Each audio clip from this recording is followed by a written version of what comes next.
welcome to this episode of Wctv. I'm Chase Scobie, and this is Megan Hughes. Today is Friday, February 3rd, and also the day after Groundhog Day. Good one, Megan. The yearly tradition of Groundhog's Day started in 1987 at Gobbler's Knob, Pennsylvania. The current groundhog, Punxsutawney Phil, comes out of his heated burrow every year at 7:25 to make his prediction. Groundhogs all across the world got up and gave the same prediction as Phil. According to the results, it seems like we have 6 more weeks of winter ahead of us. Oh, I can't wait for spring to come. Every day is one step closer to summer. It's also one step closer to the possibility of new technology for students in Webster City School District. That's right. Our school district has been weighing the pros and cons of purchasing either laptops, iPads, or tablets for students to use for the school year. Tristan Graham got all the info on our one-to-one potential. Wouldn't it be nice to have one of these, this, or possibly this? A one-to-one initiative that a school does will be to put some sort of a device in every student's hands for them to use, whether it's a laptop or an iPad or some form of a tablet, so that every student has one-to-one, one device for every student. The idea behind one-to-one potential is to put technology into students' hands so they can have information 24/7. The internet and things like iTunes University are completely changing the way we teach. Teachers used to be the ones that held all the knowledge, but now there's knowledge available to you 24 hours a day, 7 days a week, and so now we can give you access to that knowledge and appeal to different learners, people that learn different ways, and then make you 21st century learners. Computers are here to stay, and so is technology, and we have to teach kids how to use that technology in the best possible way.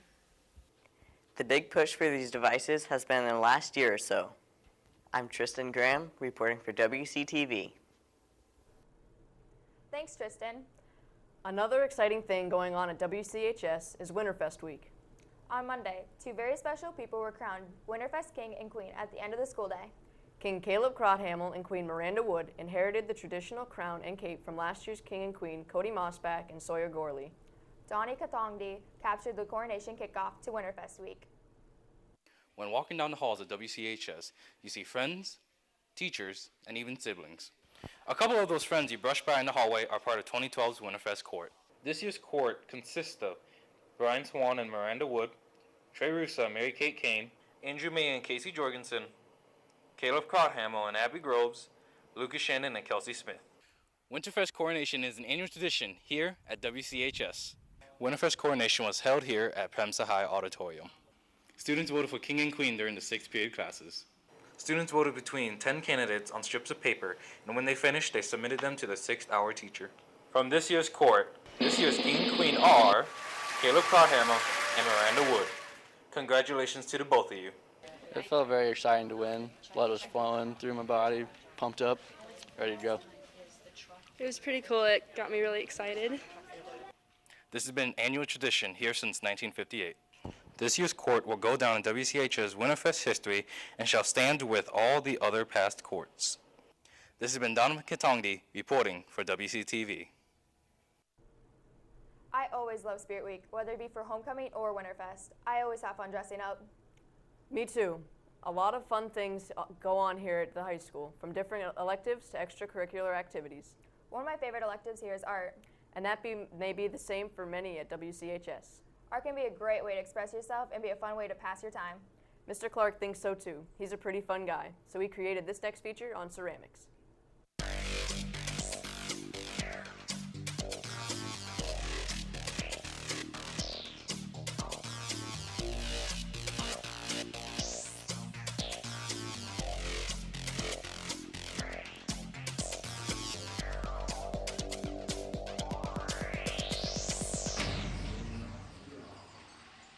One of the most difficult parts of ceramics was building up a project with coils. My favorite project was the shoe project.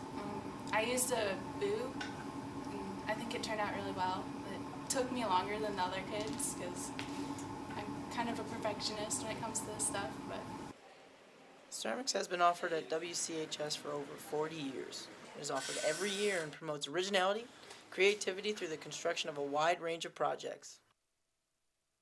Throwing on the wheel is one of the special features of the class, but it's no secret what students find to be the most fun part of ceramics. My favorite part of ceramics was the raku firing. Raku fire! Raku fire! Raku fire is a special technique that came about in the 16th century in Japan. These are thrown pieces that we're using. We glaze them, then we throw them in the kiln, put them in the garbage can, throw a wet blanket over them. Once they're finished, we get a metallic look to the pieces. It's a fun day for the kids. It's a fun day for me, so we enjoy it. How's that? The students work to make the whole process happen, but don't go unrewarded.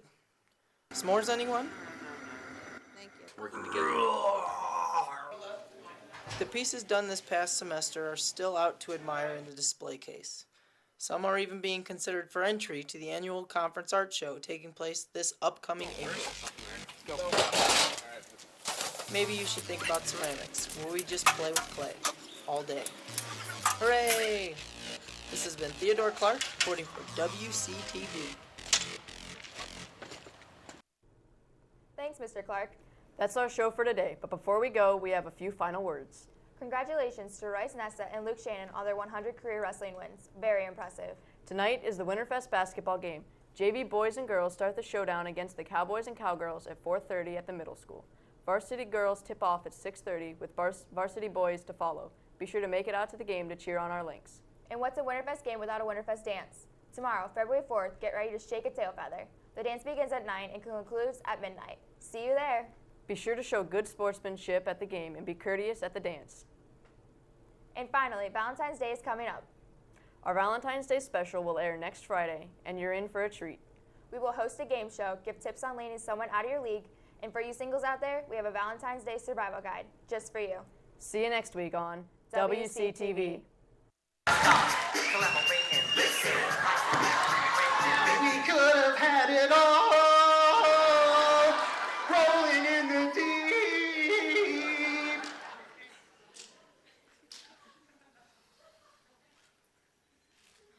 That. What's the motto for you? Dream on. Dream on.